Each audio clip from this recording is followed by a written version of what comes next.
ሰላም ጤና ይስጥልን አድማጭ ተመልካቾቻችን እንደምን አላችሁ እንደምን ሰንብታችኋል በመከታተል ላይ ያላችሁት የኢትዮጵያ ሚዲያ ሰርቪስ ስርጭት ነው በወቅታዊ የሀገራችን ጉዳይ ዛሬ አንድ እንግዳ ስቱዲዮ ጋብዣለሁ አቶ ጌታቸው አብዲ ቀደም ሲል በኢትዮጵያ የባህልና የስፖርት ጉዳይ የኪነ ጥበብ መምሪያ ዋና ኃላፊ ደራሲና አዘጋጅ የቲያትሮች እንደዚሁም የሀገር ፍቅር የብሔራዊ ቲያትር ዋና ስራ አስኪያጅ የነበሩ በኪነ ጥበቡ ዘርፍ ከፍተኛ አስተዋጽኦ ያደረጉ በሀገራዊ ጉዳዮች ላይ ኪነ ጥበብን ተጠቅመው ህዝብን ያስተማሩ አንጋፋ ድንቅ የኪነ ጥበብ ሰው ናቸው ቢሮአችን ድረስ ስለመጡ እጅግ በጣም እናመሰግናለን የኪነ ጥበብ ሰው አንቱ አይባልምና ቃለ መጠይቄን የማደርገው በአክብሮት አንተ በማለት ይሆናል እንድትከታተሉን በአክብሮት ጋብዛችኋለሁ ጤና ይስጥልን ጋሼ እንኳን ደህና መጣ ጤና ይስጥልን ገሌላ እንኳን ደህና ቆየሽ በጣም አመሰግናለሁ በእውነት እና ስለጋበዝሽኝ በጣም ነው ደስ ያለኝ በተለይ ከረጅም ጊዜ በኋላ በዚህ ስቱዲዮ ውስጥ እንድገኝ እድል ስላገኘው ባንቺ የተነሳ በጣም ነው ማመሰግንሽ ይህ እንግዲህ ስቱዲዮ በእውነት ቀደም ሲል በኢሳት ሲቋቋም ጀምሮ የነበርኩበት ስቱዲዮም ከ16 ዓመት በኋላ እዚህ ካንቺ ጋር ተመልሼ በመታየቴ በመገኘቴ ክብር ይሰማኛል ደስታ ይሰማኛል የስቱዲዮውንም 16 ዓመት የአክብሮትና የአከባበር ስሜት በዚሁ አጋጣሚ ውስጥ ደስ ብሎ ተገልጸዋለሁ እናመሰግናለን ጋሼ ከሁሉ በላይ እግዚአብሔር ጌታ አመሰግናለሁ ለዚህ ላበቃኝ በዚህ እድሜ በዚህ ሰዓት በዚህ ወቅት ለዚህ አበቃኝን እግዚአብሔርን አመሰግናለሁ በእውነት እኛም እናመሰግናለን ጋሼ እውነት ነው በዚህ 16 ዓመት ውስጥ ብዙ ነገሮች ተከናውነዋል ብዙ አገልግሎቶችም ተደርገዋልና ያ አጋጣሚው የሚገርም ነው እንግዲህ ኦፍ ማይክ ቀደም ብለን ያወራን ነበር ይህ ወቅት ደግሞ የክብር ዶክተር አርቲስት ቴዎድሮስ ካሳሁን ለኢትዮጵያኖች እጅግ ልዩ የሆነ የጥበብ ስራውን ያበረከተበት ወቅት ነውና ከዛ ጋር በተያያዘና በወቅታዊ ሀገራችን ጉዳይ ጭምር እስቲ የጥበብ ባለሙያ ምን ይላል የሚል ነገር በውስጣችን ሲመላለስ አንጋፋው ጉምቱ የጥበብ ባለሙያ አቶ ጌታቸው አለ አይደል እንዴ በሚል ነው የደወልኩልና በፍጥነት ነው ምላሽ የሰጠው ሁልጊዜም ሰዓት አክባሪ ነህ ሙያህን አክባሪ ነህ ካንተ ብዙዎቻችን ብዙ እንማራለን ተምረናልና በአፋጣኝ ጥሬን ሰምተህ ስለመጣህ እጅግ በጣም አመሰግናለሁ ጋሼ ነው ማለት አቶ ጌታቸውና ወደ ጥያቄዎቼ ልሂድ በመጀመሪያ ደረጃ የቴዲን ሙዚቃ በሰማህበት ሰዓት ምን ተሰማ ወደ ኋላ ላይ ያጋራውን በሶሻል ሚዲያ በፌስቡክ ላይ ያጋራኸውን ማቅረቢያ አይቀርም ግን አንተ ምን ተሰማህ ምን ነበር ስሜቱ ጥሩ ጥያቄ ነው በእውነት ምክንያቱም ጥሩ ጥያቄ ነው ያልኩበት ምክንያት ይቅርታ የሙዚቃ ጥበብ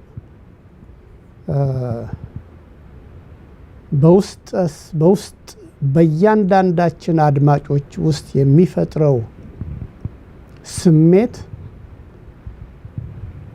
እንደየ ህይወት ዝንባሌያችን የሚነካ ስለሆነ መጀመሪያ የህዝቡን ጉጉት ጭምር ነው የጠበቅኩት የቴዲ አፍሮ ሙዚቃ ሊወጣ ነው ሊሰራጭ ነው በዚህ ወጥቶ በዚህ ወርዶ እንዲህ እየሆነ ነው በሚባልበት መንደርደሪያ ጊዜ ሁሉ ትኩረቴ እዛ ላይ ነበር ምክንያቱም ቴዲ አፍሮ ከሀገር ፍቅር ጋር የተቆራኘ ህይወት ያለው ድምጻዊ መሆኑን ስለማውቅ ለዚህ ለተጎዳ ህዝብ የሚናገረው ነገር ይኖራል የሚል በውስጤ ተፈጥሮ ስለነበር ሲለቀቅ እንዳጋጣሚ ያደመጥኩት ዳስጣል የሚለውን ነበር እንዳጋጣሚ እና በእውነቱ ለመናገር ይህንን ዘፈን ስሰማ ወደ ኋላ ጭምር ሄጄ የኢትዮጵያን ሕዝብ የኢትዮጵያን ገበሬ የአንድነት አፍቃሪን ሕዝብ ታሪካዊና ባህላዊ ህይወት ወደ ኋላ ተመልሼ እንዳይና በቴዲ አፍሮ ዳስጣል ግጥም እና ይዘት ውስጥ ባለው ቃላት አሁን እንኳን ይሰማኛል።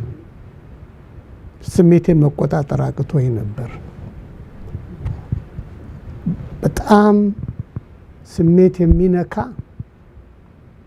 ለህዝብና ለሀገር ፍቅር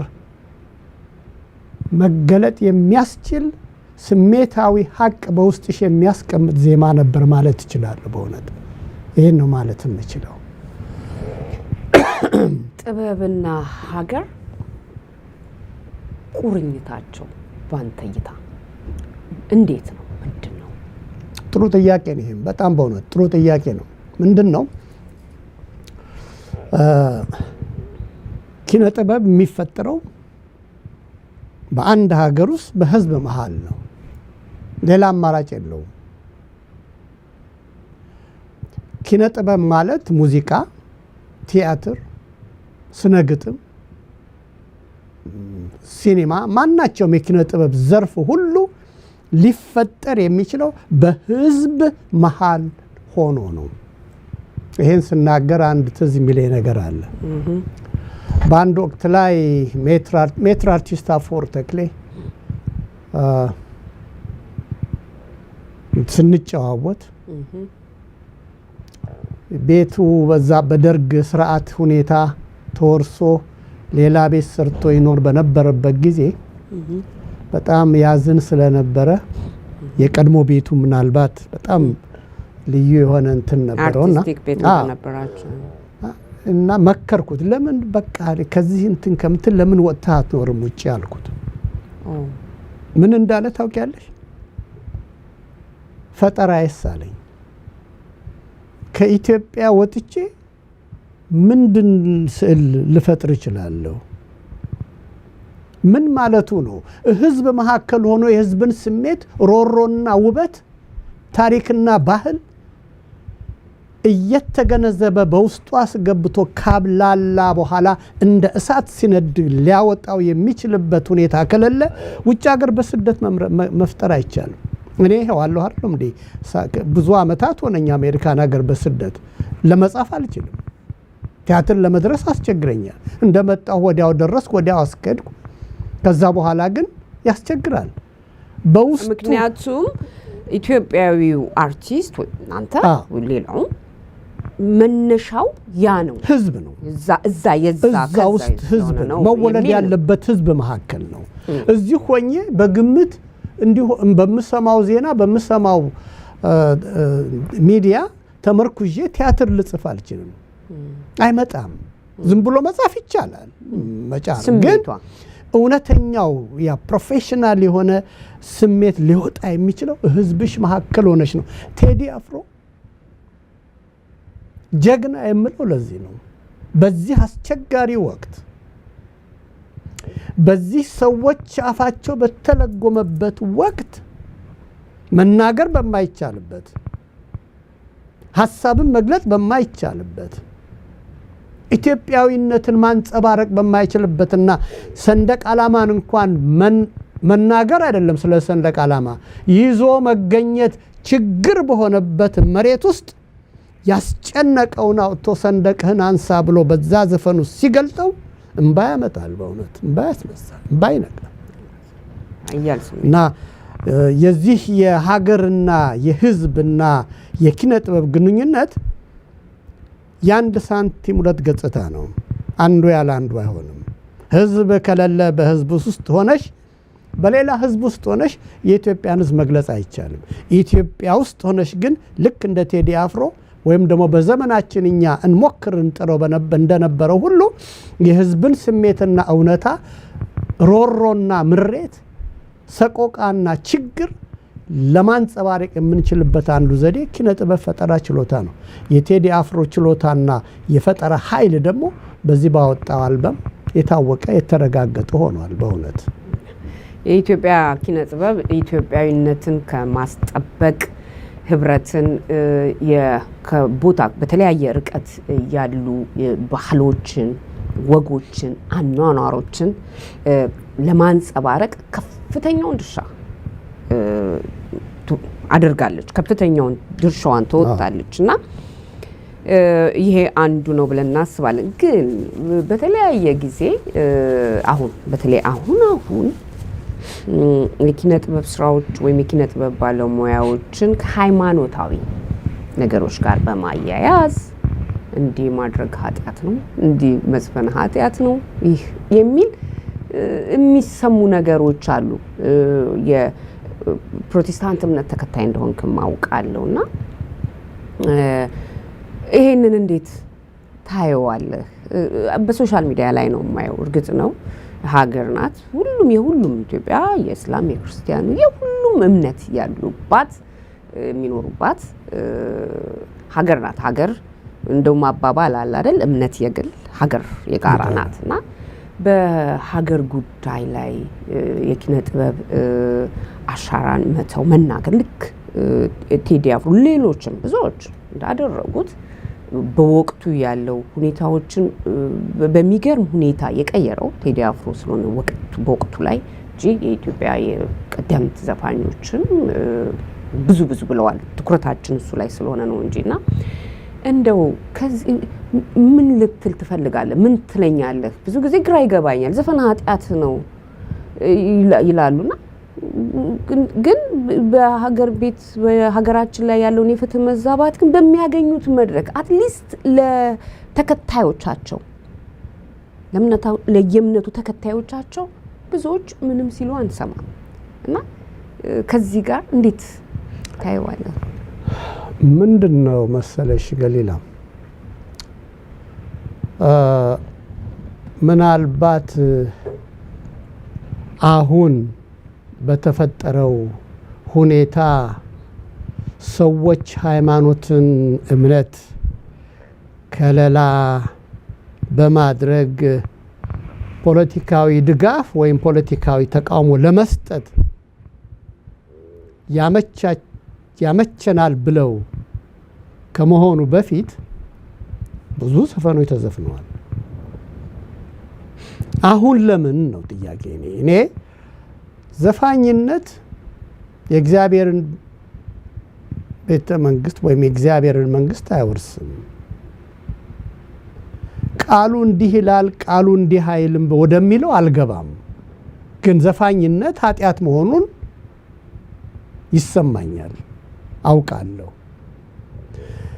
ስለ ሀገር በሀገር ይዘት ቅድም አንቺ እንዳልሽው ነው። ሃይማኖት የግል ነው፣ ሀገር የጋራ ነው። ሀገርህ ስትጠቃ፣ ህዝብህ ሲጎዳ፣ ህፃናት ሲታረዱ፣ የ9 ወር የ7 ወር እርጉዝ እናቶች አላግባብ በየመንገዱ ሲገደሉ ሃይማኖተኛ ወይም ሃይማኖት ነውና ዝም በሉ የሚል የተጻፈ ወንጌል ያለ አይመስለኝም ባለኝ እውቀት። መቆርቆር ያስፈልጋል። የሃይማኖት ሰው ለህዝብ ህይወት፣ ለህዝብ ሰላም፣ ለህዝብ ህይወት እና ከስቃዩ የሚወጣበትን መንገድ በመጸለይና በመጨነቅና በመተባበር ተጋርቶ መሟገት መቻል ካልቻለ ለእውነት የመቆሙ ጉዳይ ምኑ ላይ ነው? ይሄ እኔ ጥያቄ ነው። እንደ ሌሎቹ ወንጌላውያን እኔ ጠሊቅ የሆነ ወንጌላዊ እውቀት ላይኖረኝ ይችላል።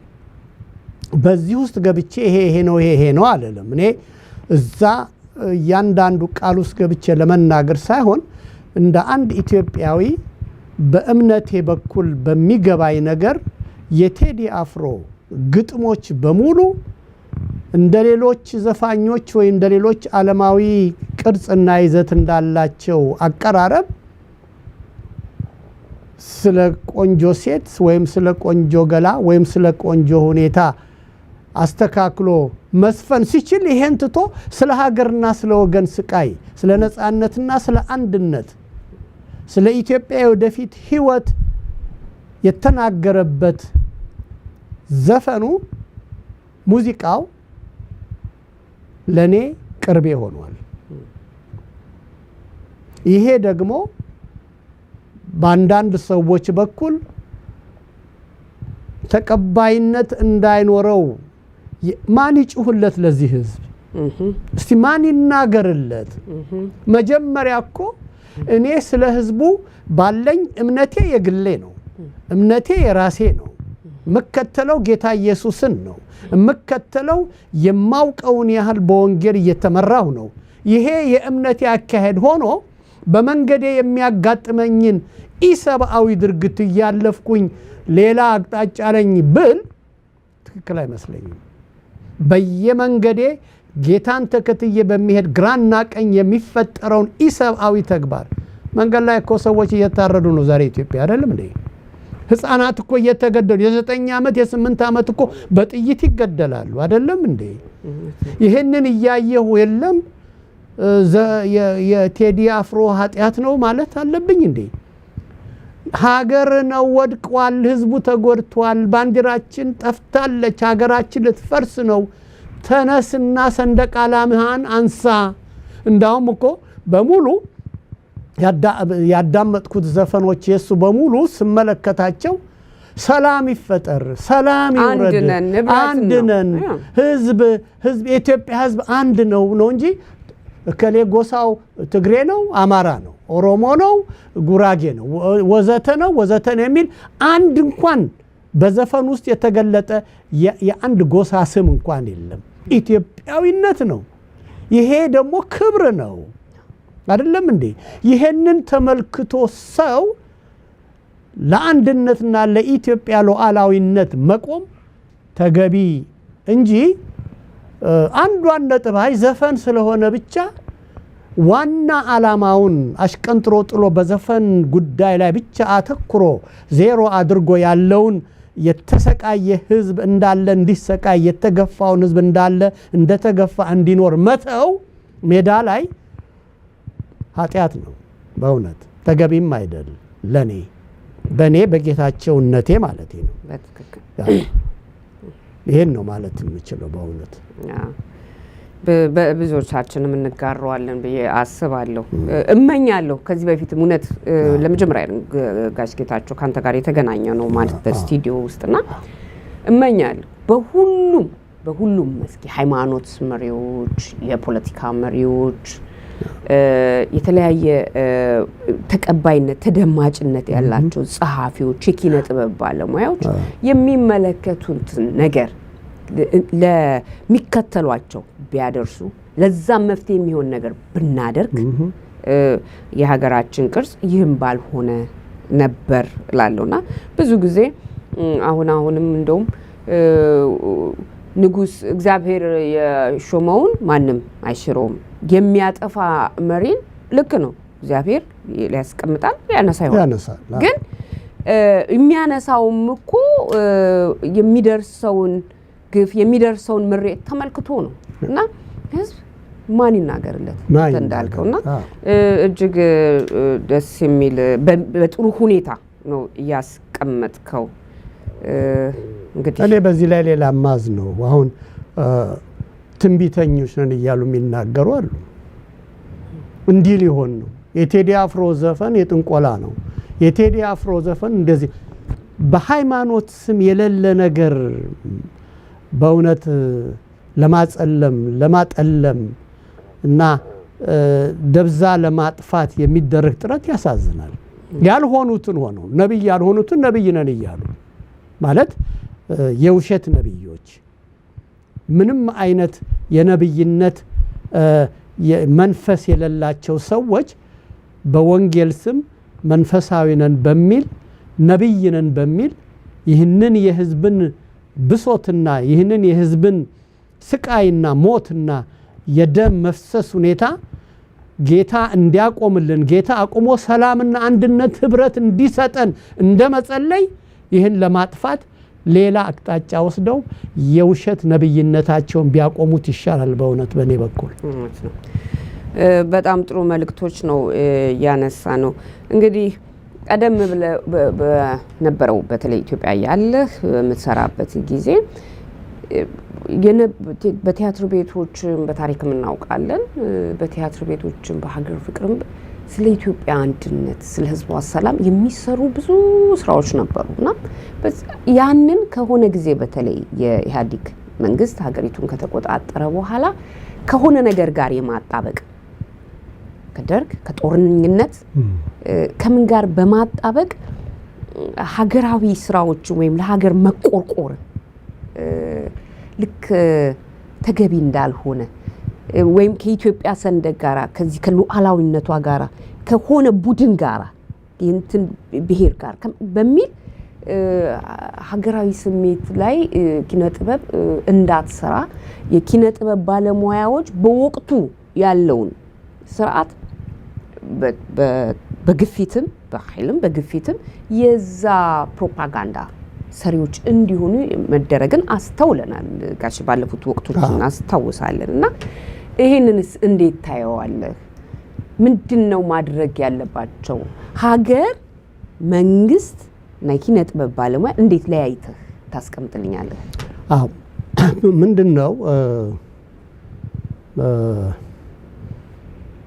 የኪነ ጥበብ ሰው እውነት መናገር ካልቻለ የኪነ ጥበብ ሰው ነው ወይ ብዬ ጠይቃለሁ ራሴን። እኔ ወደ ዝርዝር የግለሰቦች ስራና የግለሰቦች የመድረክ አሰራር እና ሪፍሌክሽን አልገባም። የኔን ምሳሌ ልስጥሽ ገሊላ። ልክ ኢህአዴግ ከመግባቱ በፊት በ1982 something like that 1929 የሚል ቲያትር ሰራው። 1929 ማለት የፋሽስት ጣሊያን ኢትዮጵያን ወሮ በመጨረሻ ዘመናት ላይ ያለው ጊዜ እነ አብርሃም ደቦጭና ሞገስ አስገዶም የኤርትራ ተወላጆች በኢትዮጵያዊነታቸው የነደዱ እና ስምዖን አደፍርስ የሐረር ልጅ ሆነው በግራዚያኒ ላይ ቤተ መንግስቱ የጣሊያን ንጉስ ልጅ በማግኘቱ የሱን ለማክበር በሚያደርጉት ስብሰባና ንግግር ላይ ተገኝተው ቦምብ ለመጣል የሚያዘጋጁት ቲያትር ነበር የተሰራው። ያ በሚሆንበት ጊዜ ያው ታስታውሻለሽ የካቲት 12 30,000 ህዝብ ነው በአካፋ በዶማ ያለቀው። ይሄንን በተመለከተ ቲያትር አዘጋጅቼ ሰርቼ ህዝቡ በጣም መጨረሻ ላይ ሰንደቅ ዓላማችን ሙሉ መድረኩ ብቅ ሲል ሲወርድ ሲነሳ እንባ ያወረደ ነበር የሚወጣው ከመድረክ።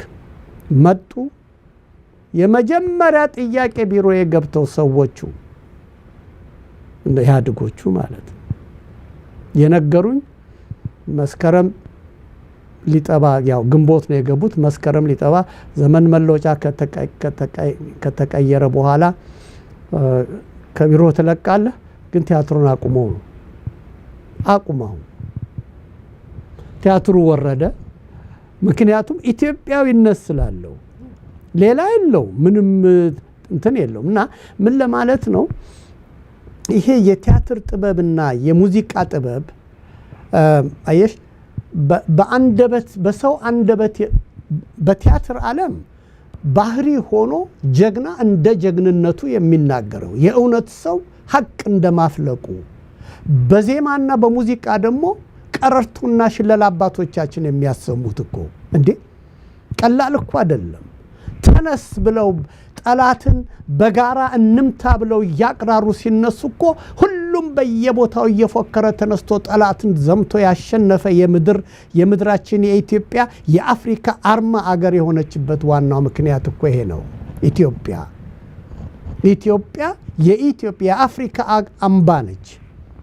ይህንን ስንመለከት የኪነ ጥበብ ተግባር ምን ያህል ኃይል እንዳለው ምን ያህል ጉልበት እንዳለው ህዝብን የማነሳሳት የማንቃትና አንድ አርጎ የመምራት ፍልስፍና የያዘ ነው ጥበብ። ወደድንም ጠላንም ከዚህ አይወጣም። በኔጌቲቭ የሚሄድ ሊኖር ይችላል፣ ያ ሌላ ጉዳይ ነው። ኪነ ጥበብ ግን ህዝብን አንድ አርጎ የሚያንቀሳቅስ ስለሆነ በእኔ ግምት በኢትዮጵያ ምድር ቀደም ብለሽ ጠቅሰሻል፣ በእኛ ዘመን በወቅቱ የነበሩ የተለያዩ ታላላቅ ደራሲያን እነ ጸጋዬ ገብረመድኅን እነ ብርሃኑ ዘሪሁን እና እነ ገብረ ክርስቶስ ደስታ እና በእውነት ደግሞ ኦሮማይን የጻፈው በዓሉ ግርማን ፍቅር እስከ መቃብር ስትጠቅሺው በጣም ብዙ ነው እኮ። ያ ሁሉ አንድ አርጎን ፍቅር አያይዞን በእጅ ልጅ ተያይዘን ኢትዮጵያን በጋራ አበልጽገን በማጣት በማግኘታችን በባህላችን ኮርተን ባህላችንን አንድ አርገን በአንድ ኢትዮጵያዊ ሰንደቅ ዓላማ እኮ ኖረናል። እኔ ትዝ ይለኛል ኢትዮጵያ ሰንደቅ ዓላማ በ12 ሰዓት ሲወርድ ሰው ሁሉ መንገድ ላይ ይቆማል ጥሩምባውን ሲሰማ። ትምህርት ቤት ወይዘሮ ሴን ትምህርት ቤት እኔ ለሴ ስማር የአራተኛ ክፍል ሆኜ ሰንደቅ ዓላማ በዝማሬን ሰቅል ነበር። ሰንደቅ ዓላማ ካልተሰቀለ ክላስ አንገባም። እሱን እኮ ነው እንደው በጣም እቺ ላይ ነው እንዲነሳ የምፈልገው ገባ። እሱን ሀገራዊ ስሜትን ከሆነ ስርዓት ጋር ማያያዝ ግን ማንም የትም ዓለም ላይ እኮ ነው ማንም መራቸው ማንም ያ ሰንደቁ ሀገራዊ ስሜት ይኖር ከሆነ ነገር ጋር አያይዞ ያ ስሜት እንዲጠፋ ያ ስሜት በዳይ እንደሆነ የማቅረቡ ነገር ላይ እንደው በደንብ እንዲነገርና እንዲነሳ ሞደው ነገር ነው። ይሄ የጥበብ ሰዎች ኃላፊነት ባያለው የሚጠበቅ ነው። በእውነት ምን ማለቴ ነው? ገንዘብ ማግኘት ይቻላል። እኛ በወቅቱ በብዛት እንምልሽ እነ ጥላሁን ገሰሰ እነ ማህሙድ ሌሎችም ታላላቅ ድምጻውያትና ድምጻውያን እኮ ለገንዘብ ቢጥሩ ኖሮ በወቅቱ የነበራቸው ይሄን ያህል ነገር የለም አይደለም እንዴ? የሚጥሩት የነበረው ህዝብን ለማስደሰትና ህዝብን አንድ አርጎ በአንድ ለማስደሰት ነበር። አሁን በሚታየው ሁኔታ ግን የትኛው ይበልጥብሃል ተብሎ አይጠየቅም እንጂ በአመዛኙ የሀገርና የህዝብ ጉዳይ የተዘነጋበት ሁኔታ ላይ ሆኖ ቴዲ ብቻውን ራሱን ሰውቶ ብቅ ሲል ያሳዝነኛል። ወንድ ጀግናችን ነው ብዬ የምጠቅሰው ለዚህ ነው። ብቻውን አንድ ቴዲ አፍሮ ይህንን እውነታ እንዲህ መደረግ አለበት። ለህዝብ ያልቆመ ድምጽ፣ ለህዝብ ያልቆመ ብዕር፣ ለህዝብ ያልቆመ አንደበትና ለህዝብ ያልቆመ ትርኢት ምኑ ነው ለምን የሚያገለግለው? ምኑ ነው ለማን ትጋት የሚሰጠው? የትኛው ቦታ ላይ ነው ማንን ረድቶ ማንን አጠንክሮ ማንን አስነስቶ ማንን በአንድ አያይዞ ሊራመድ የሚችል? ማንም የለም፣ አይቻልም። ይሄንን እዚህ ላይ ወድቀናል ማለት ይቻላል። አላገኘንም። አንድ ቴዲ አፍሮን አግኝተን ለዚህ ነው ስለሱ በክብር የምንናገረው። ህዝቡ እኮ ንጉሳችን ነው አለው እኮ። ህዝብ የሚሾመው ህዝብ እኮ የጻፍኩት እዛች ትንሽ ጽሁፍ ላይ ገልጫለሁ። ህዝብ የጥበብ ነጸብራቅ ነው። በቃ ህዝብ ሰምቶ የሚናገርሽ ነገር ነጸብራቁ አንቺ የፈጠርሽው እውነታ ነው። ኪነት አለበለዛማ ዝም ብሎ እኮ አብሮ እየጨፈረ የሚኖር ከሆነ ይሄን ያህል በዩቲዩብ ታሪክ የቴዲን አፍሮን ያህል በሚሊዮን የሚቆጠር ተመልካችና አድማጭ ያገኛል እንዴ በዓለማችን በዚህ ዘመን? አሁን በዚህ ጊዜ እኔ አይቻላቅም በህይወቴ በእድሜ ሙሉ በዚህ ኮራለሁ። አቶ ጌታቸው እንግዲህ ያንተ ስራዎች ስላንተ በእርግጠኝነት ጊዜ ሰጥተን በሰፊው በደንብ እናወራለን። በአጠቃላይ ለቴዲም ሆነ ለኪነ ጥበብ ባለሙያዎች እንግዲህ በእድሜህም አባት ነህ፣ የሙያ አባት ነህና ምን የምትለዋለ መልእክትን አስተላልፈ ለህዝባችንም ስለ ሀገራችን የሚሰማህን ልጠይቅህና ወደፊት በቅርቡ ጊዜ በደንብ በሰፊው ምን ተነትነው ይሆናልና እሱን ድል ሰጥቼ እንዝጋ። እሺ፣ በቅድሚያ የማስቀድመው በእውነት ኢትዮጵያ ሀገራችንን ነው፣ ያንን ምስኪን ህዝብ ነው፣ ያንን ኩሩ ህዝብ ነው፣ ታሪክ ያለውን ህዝብ ነው ዛሬ እንዲህ በጥቂት ሆዳደሮች ወይም በጥቂት ጨካኞች ሲፈናቀል፣ ሲገደል፣ ሲረሸን፣ ሲታረድ ሳይ አንጀቴ ያዝናል። በጣም አዝናለሁ። ነገር ግን ያንኑ ያህል ኢትዮጵያውያን ደግሞ በኢትዮጵያዊነታቸው የሚያምኑ ጀግኖች የተነሱበት የተፈጠሩበት ሀገር ነው። በዚህ ደግሞ ጽናናለሁ። አንዱ ቴዲ አፍሮ ጀግናችን ሆኖ የሚታይ ተምሳሌት ያለው አርአያነት ያለው የታሪክ አምባ ነው። ይህ ደግሞ ለወደፊት ትውልድ እጅግ ከፍተኛ የሆነ ማገር ሆኖ የሚኖር ታሪክ የመሰረተ ስለሆነ በዚህ እኮራለሁ። በእኔ ግምት ሀገራችን በሚያሳዝን ደረጃ ላይ ነው ያለችው። ወንድሞቼና እህቶቼ ይህንን መናገር አለብኝ። እጅግ በሚያሳዝን፣ እጅግ በተዋረደ፣ እጅግ ባነሰ፣ በደቀቀ በኑሮ ቢሆን በማናቸውም ባህላዊ ጉዳዮች ቢሆን እጅግ ወደ ታች የዘቀጥንበት ዘመን እንደዚህ ዘመን ታይቶ አይታወቅም። እንተባበር፣ አንድ ላይ እጃችንን በአንድ ላይ አያይዘን ስለ ኢትዮጵያ እንዘምር። ቴዲ አፍሮ እንዳለው አንሳው ሰንደቅህን አንሳ እንደሚለው ሰንደቃችንን አንድ ላይ ሆነን ማንሳት አለብን። ለዚህ ደግሞ እግዚአብሔር ይረዳናል። የኢትዮጵያ አምላክ ኢትዮጵያን ጥሎ አይጥልም። እጆቿን ወደ እግዚአብሔር ታነሳለች ይላል ቃሉ። እግዚአብሔር ኢትዮጵያን አይጥላትም፣ ያነሳታል። ዳግም ታብባለች። ኢትዮጵያ የነጻነት ሀገር ሆና የልጆቿ መሬት ሆና በፍቅር የምንተቃቀፍበት ጊዜ ሩቅ አይሆንም ብዬ በውስጤ የሚሰማኝን በዚህ መልክ ገልጣለሁ። በእውነት ጌታ ይህንን ስላስቻለኝ አመሰግናለሁ። በእውነት እጅግ በጣም ነው የማመሰግነው አቶ ጌታቸው። የምጨምረውም የለም።